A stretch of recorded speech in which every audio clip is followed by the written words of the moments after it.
Saya sangat excited sebab bersungguhnya staf saya semua mereka tak tidur malam tadi untuk menyiapkan rumah sekemas ini rewang dari dah 3 hari untuk menjamu hampir 30 orang makan tanpa sebarang order kami buat sendiri. Jom lihat. Ini semua persiapan yang kami bawa daripada Malaysia.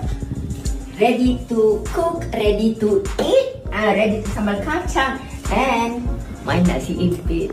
Ciao. Cantik, beri je, cantik. Yan, rumah je lah Yan. Ha. Jom Yan. Let's go. Let's go baby. Tengok Yan. Ni kenapa? Rumah je lah kopi. Puan dengan Cik Amin atas sikit. Ni betul belakang dulu. Gitu atas sikit. Ni tak letak belakang dah kak. Tunggu belakang. Okey. Kesian bini. Siapa yang berpantun? Zul. Cik Zul.